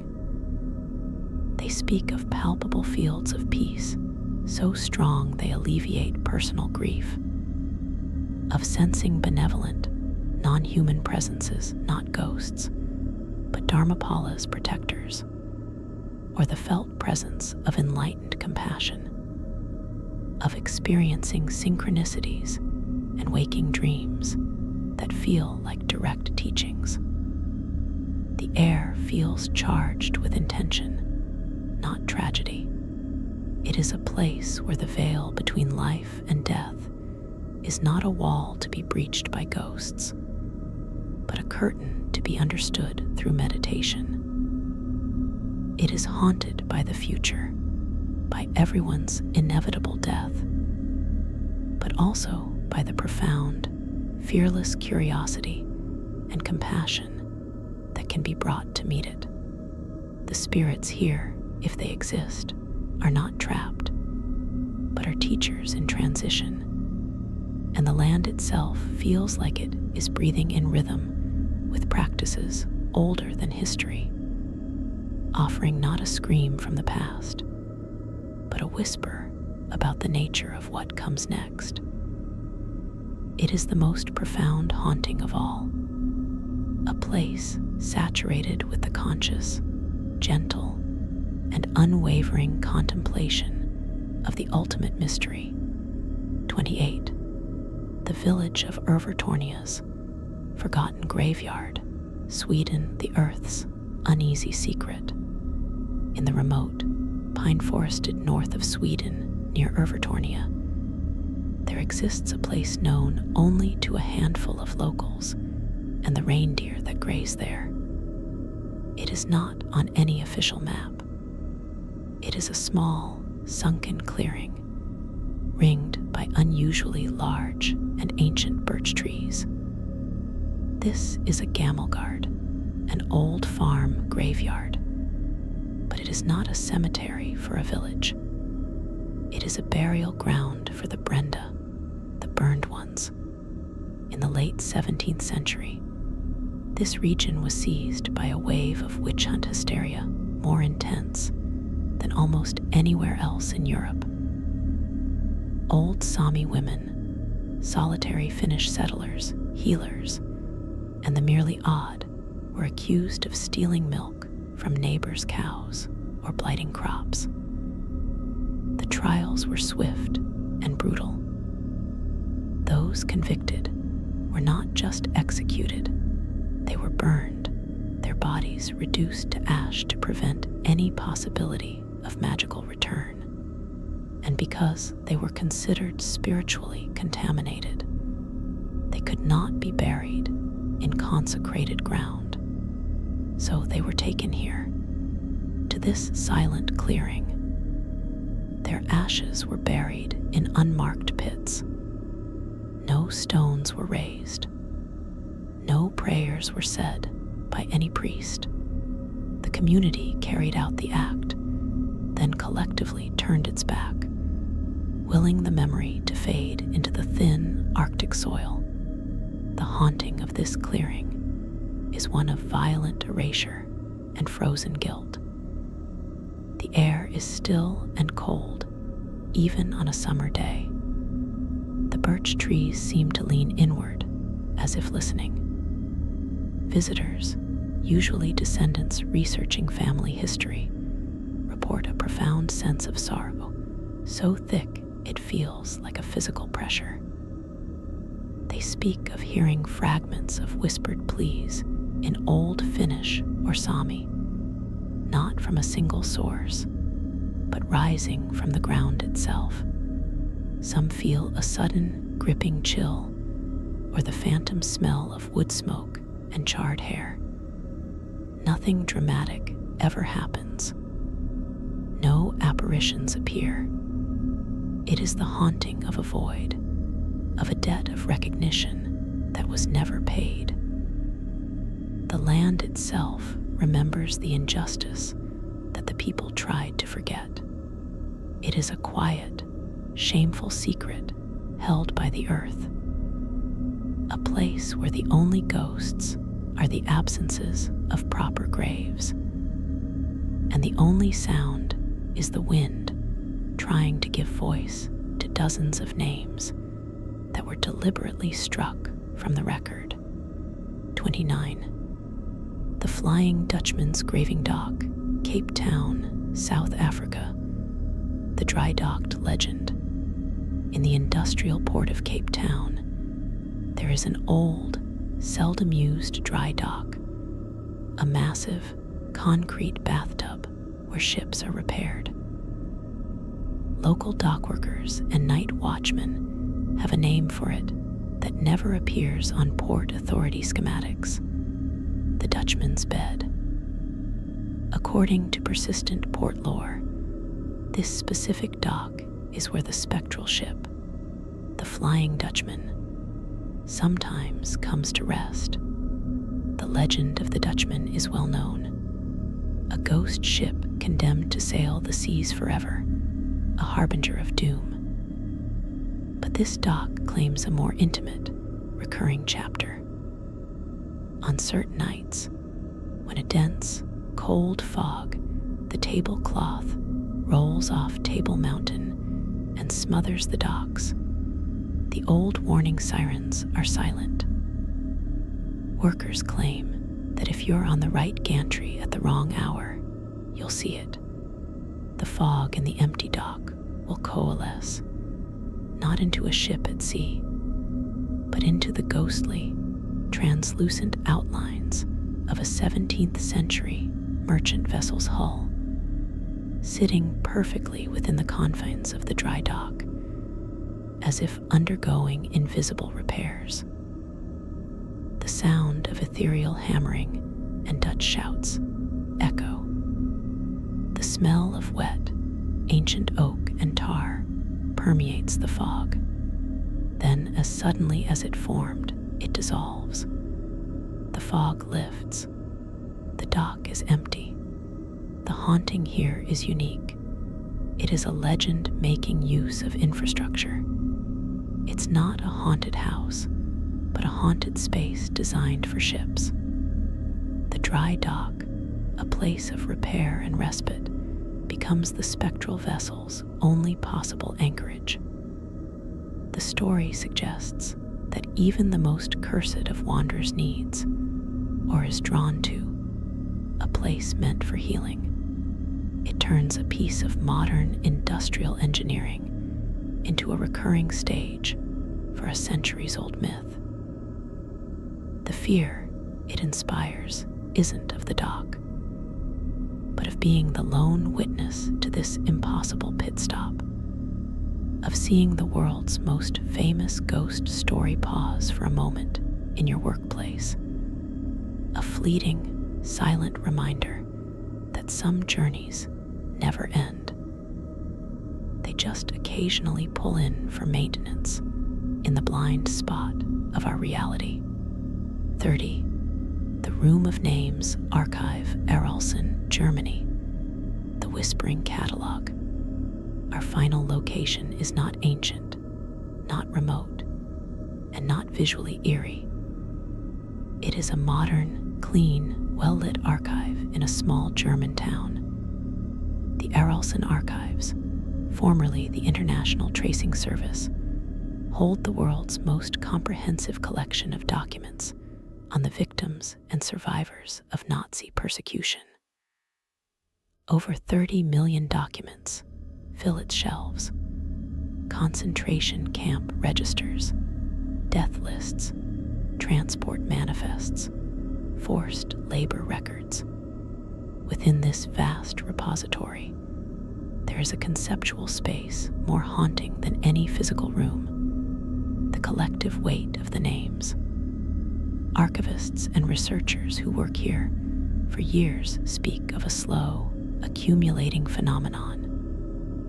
In the deep quiet of the document halls, amidst the soft rustle of fragile paper, they sometimes hear the names, not aloud, not as a ghostly voice, but as a sudden, intrusive, crystal-clear thought, as if the name has been placed directly in their mind. Esther Goldberg, Transport VI-9, 1942. Ivan Petrov, Stalag 304, deceased.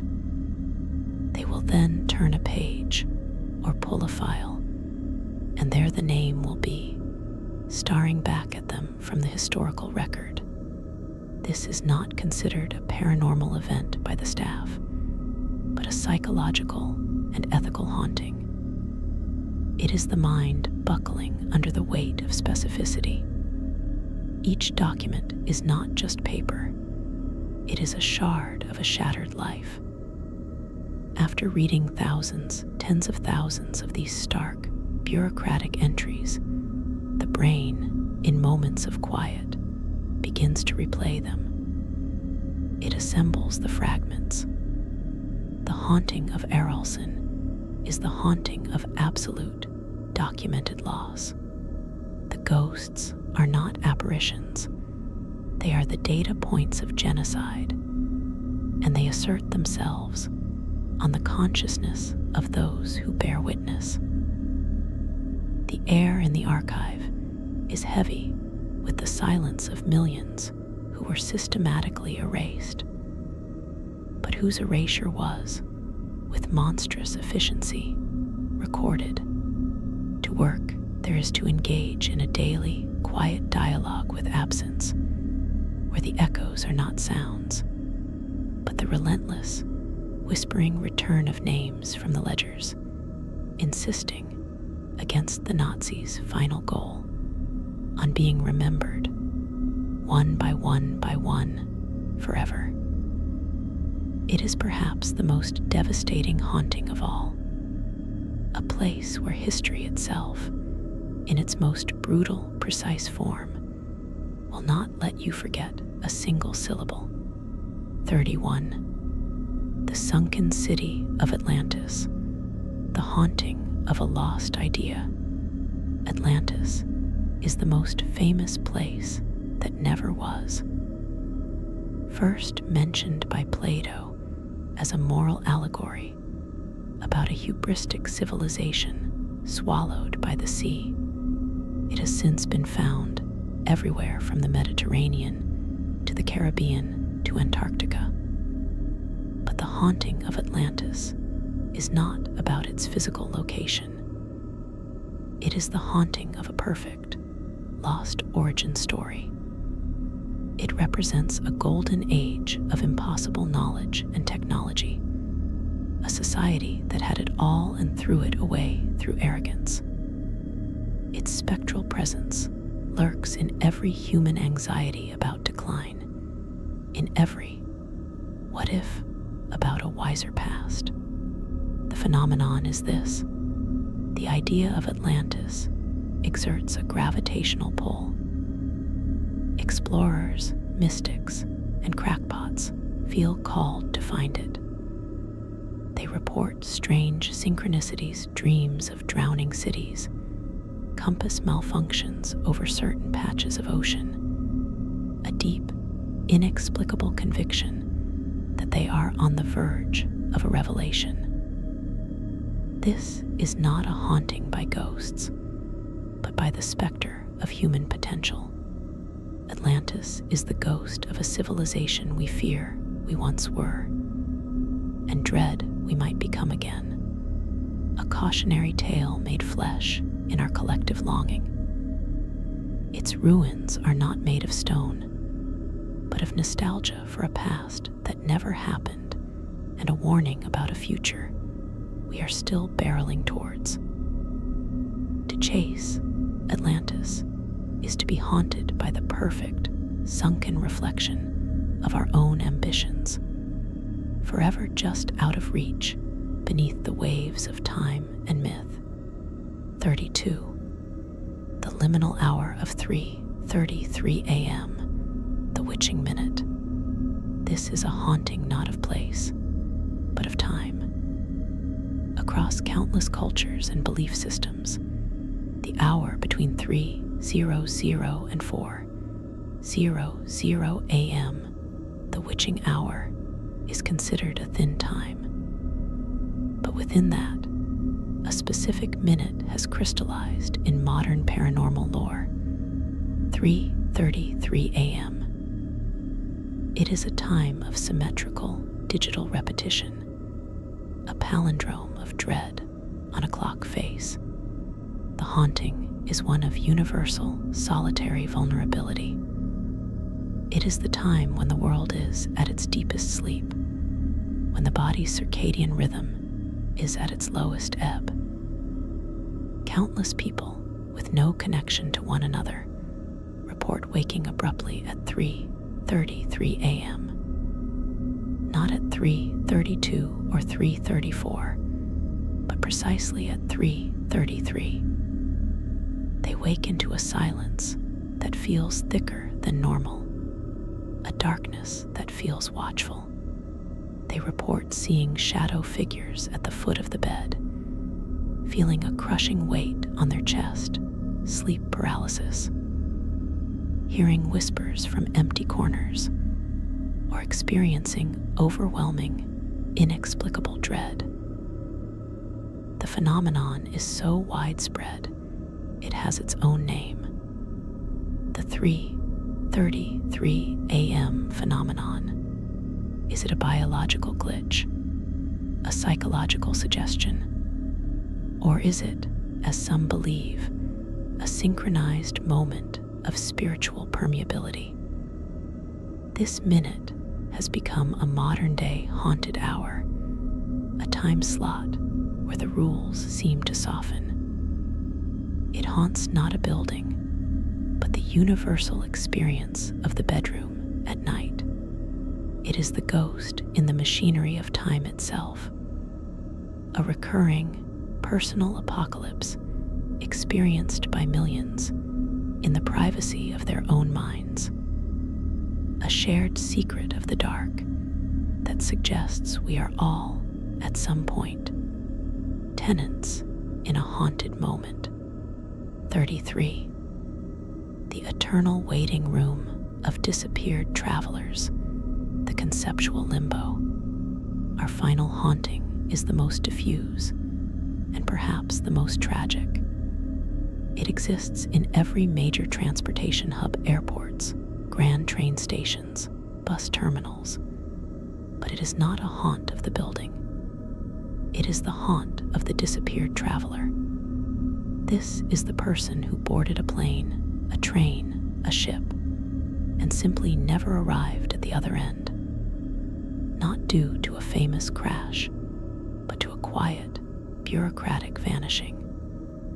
They stepped into the liminal space of transit and were never seen again. The haunting manifests as a persistent, low-grade unease in the sterile, timeless zones of departure gates and long concourses. It is the feeling you get watching a flight status board flicker, wondering about the story behind a sudden canceled or delayed with no explanation. It's in the empty chair that seems to have been waiting just a little too long. It's the phantom sensation of a forgotten suitcase, humming with absence. Families of the missing report feeling closest to their loved ones not at home. But in these transit hubs, as if the person is trapped in the process of journeying. This is a haunting of interrupted narratives. The ghosts are not figures, but severed storylines. They are the echo of a final phone call. My flight's boarding. I'll see you soon. The ghost of a suitcase circling a carousel forever. The permanent reservation in a system for a passenger who never disembarked. It is the collective anxiety of a globalized world. The fear that in the vast, impersonal machinery of modern travel, a single human thread can be neatly, silently, and irrevocably snipped, leaving behind nothing but a seat assignment and a question mark hanging in the recycled air of a place designed for movement, but which, for some, became a permanent, silent terminus. It is the haunting of the journey that never ended, a sigh trapped in the ductwork of the world. 34. The first city that was never built, the ghost of Proto-Cattle-Huruk. Before the oldest known city, there was the idea of the city. Archaeologists believe settlement patterns evolved from seasonal camps to permanent villages, and then to something more. But what of the first settlement that almost made that leap? The place where someone, a shaman, a headwoman, a visionary hunter, first sketched a grand design in the mud. A central meeting hall designated craft quarters, a shared granary, a plan for a community that was more than the sum of its families. This place, let's call it Proto-Cattle-Huruk, never got its name. Perhaps a drought scattered the people before the first foundation stone was laid. Perhaps the visionary was voted down, their grand plan dismissed as madness. The haunting is not of ruins, but of a phantom civic impulse. It is the ghost of a collective future that was conceived but stillborn. One can imagine the subtle, psychic residue of this abandoned ambition seeping into the land, a strange, geometric alignment of stones that seems intentional but leads nowhere. A feeling in a particular valley of anticipation, as if the space is waiting, even now, for the buildings it was promised.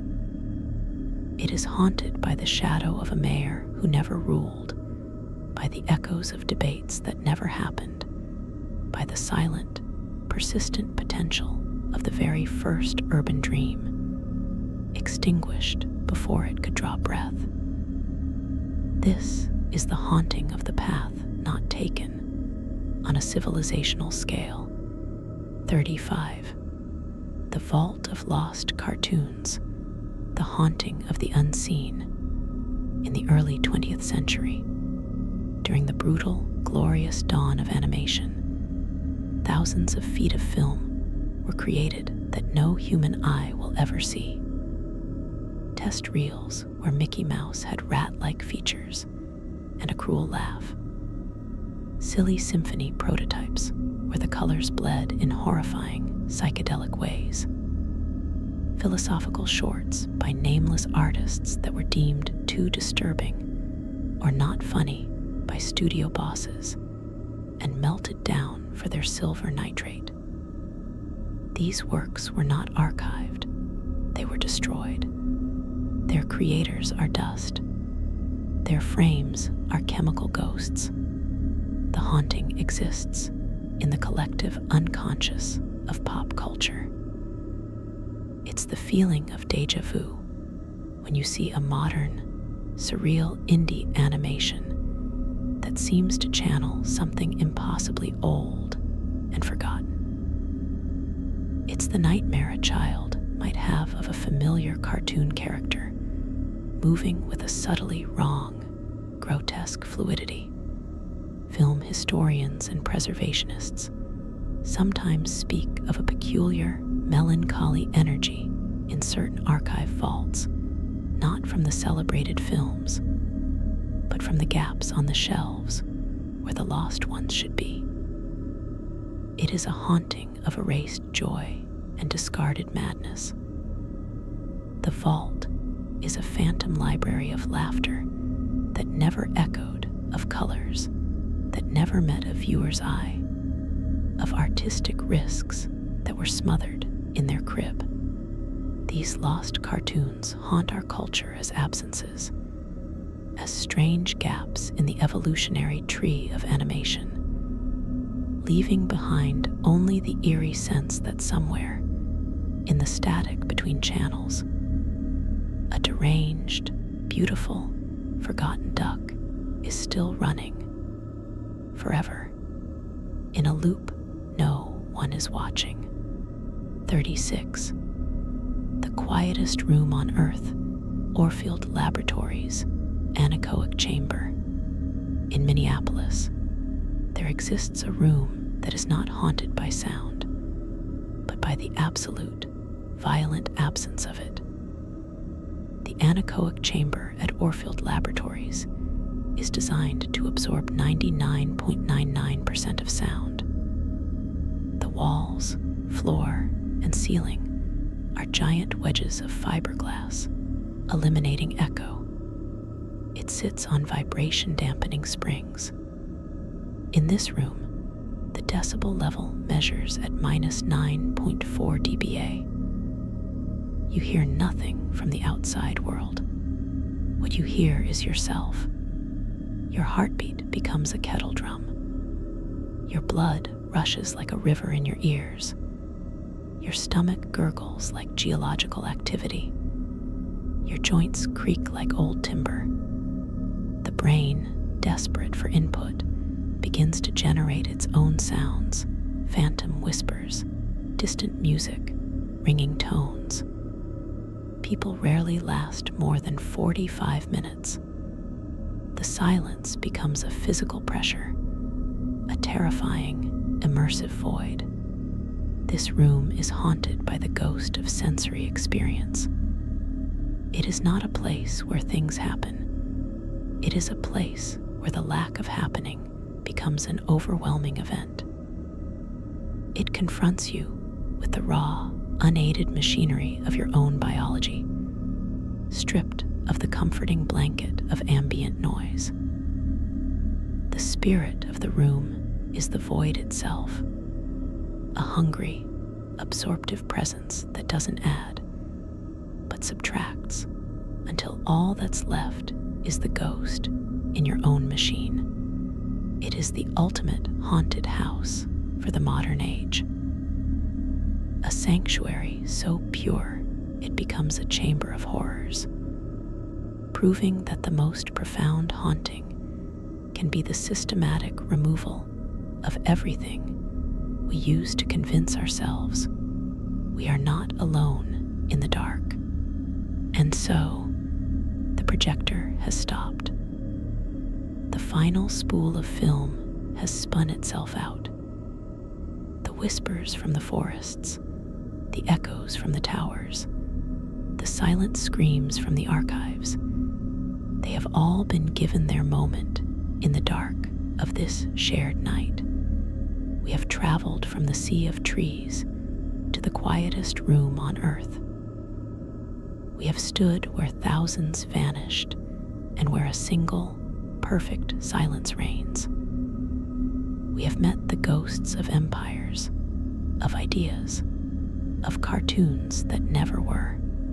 These are history's dark lullabies, not because they soothe, but because they are the songs the past sings to itself in its eternal, restless sleep. They are the melodies of memory, trauma, love, and fear, played on the instruments of place and time. But listen now, hear that. Beneath the last echo of the last story, there is a new silence, a softer one. It is the silence of your own room, the gentle rhythm of your own breath, in and out, steady and alive. The faint, comfortable hum of your own world. The stories are over. The journey is done. The haunted places remain where they are, locked in their own time, their own grief, their own mystery. You are here, in the now, in the safe, tangible dark. The weight of those tailies is not yours to carry. You have been a witness. That is enough. Let them go. Let each haunted forest, each sunken city, each silent chamber dissolve like mist. Release them back into the archives of the night.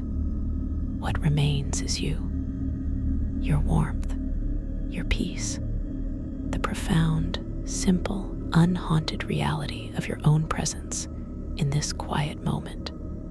There is no more to listen for, no more doors to open, no more shadows to watch. Only this breath, and the next, and the deep, welcoming dark that is not a tomb, but a cradle. Let it hold you. Let the stillness be a blanket. Let your mind, tired from its long journey, grow soft and blank and still. Sleep now, not in the shadow of these stories, but in the gentle, absolute certainty that they are over, and you are here, and all is well. The watch is ended, the light is out, the night is yours. Sleep deeply, sleep soundly. Good night.